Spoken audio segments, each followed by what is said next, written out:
Hello ನಮಸ್ಕಾರ, welcome to my mini vlog. ಇವತ್ತಿನ ಡೇನ ನಾನು ಚಿಯಾ ಸೀಡ್ಸ್ ವಾಟರ್ ಜೊತೆ ಸ್ಟಾರ್ಟ್ ಮಾಡಿದೆ.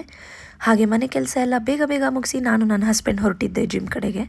ಜಿಮ್ಮಲ್ಲಿ ನಮ್ಗೆ ಇವತ್ತು ಬ್ಯಾಕ್ ಆ್ಯಂಡ್ ಬೈಸೆಪ್ಸ್ ವರ್ಕೌಟ್ ಇತ್ತು. ಬೇಗ ಬೇಗ ಇಬ್ಬರು ವರ್ಕೌಟ್ ಕಂಪ್ಲೀಟ್ ಮಾಡಿ ಮತ್ತು ಸ್ವಲ್ಪ ಹೊತ್ತು ಕಾರ್ಡಿಯೋ ಮಾಡಿ ಒಂದು ಹಾಗೆ ವಿಡಿಯೋ ಕ್ಯಾಪ್ಚರ್ ಮಾಡಿಕೊಂಡು ಹೊರಟಿದ್ದೆ ಮಮ್ಮಿ ಮನೆ ಕಡೆಗೆ. ಅಮ್ಮ ಮನೆಯಲ್ಲಿ ತಿಂಡಿ ಎಲ್ಲ ಮುಗಿಸಿ ಹಾಗೆ ಸ್ವಲ್ಪ ಪಾರ್ಸೆಲ್ ತೊಗೊಂಡು ಮನೆಗೆ ಬಂದ್ವಿ. ಈಗ ಆಲ್ರೆಡಿ ಟ್ರೆಂಡಿಂಗ್ ಇರೋ ಮ್ಯಾಂಗೋ ಚಿಯಾ ಪುಡಿಂಗ್ನ ನಾವು ಟ್ರೈ ಮಾಡಿದ್ವಿ. ಟ್ರಸ್ಟ್ ಮೀ ಗೈಸ್, ಸೂಪರ್ಬ್ ಆಗಿತ್ತು. ನನ್ನ ಹಸ್ಬೆಂಡ್ ನೋಡಿ ಹೇಗೆ ಎಂಜಾಯ್ ಮಾಡ್ತಿದ್ದಾರೆ. ಆ ನಂತರ ನಾನು ಒಂದು ಸ್ವಲ್ಪ ಬೇಗ ರೆಡಿಯಾಗಿ ನನ್ನ ಮನೆ ಮಿರರಲ್ಲೇ ಒಂದು ಫಿಟ್ ಚೆಕ್ ವಿಡಿಯೋ ಮಾಡಿಕೊಂಡು ಹೊರಟಿದ್ದೆ ಆಫೀಸಿಗೆ. ಆಫೀಸಿಗೆ ಹೋಗೋ ದಾರಿಲಿ ಹಾಗೆ ನಮ್ಮ ರಾಯರಿಗೆ ಒಂದು ನಮಸ್ಕಾರ ಮಾಡಿ ಅಲ್ಲೇ ಒಂದು ಪ್ರಸಾದ ತೊಗೊಂಡು ಮತ್ತೆ ಆಫೀಸಿಗೆ ಬಂದೆ. ಆಫೀಸಿಗೆ ಬಂದು ಇವತ್ತು ಯಾಕೋ ಸಿಕ್ಕಾಪಟ್ಟೆ ತಲೆನೋವ್ತಿತ್ತು ಅಂತ ಒಬ್ಬಳೇ ಕೂತ್ಕೊಂಡು ಕಾಫಿ ಕುಡ್ದಾದ್ಮೇಲೆ ಮತ್ತೆ ಅಗೇನ್ ಬ್ಯಾಕ್ ಟು ವರ್ಕ್. ಬೇಗ ಬೇಗ ಕೆಲಸ ಕಂಪ್ಲೀಟ್ ಮಾಡಿ ನಾನಿವತ್ತು ಬೇಗ ಲಾಗೌಟ್ ಮಾಡ್ತಿದ್ದರಿಂದ ಒಂದು ಫಿಟ್ ಚೆಕ್ ವಿಡಿಯೋ ಮಾಡಿ ಮತ್ತೆ ಮನೆ ಕಡೆಗೆ ಹೊರಟೆ.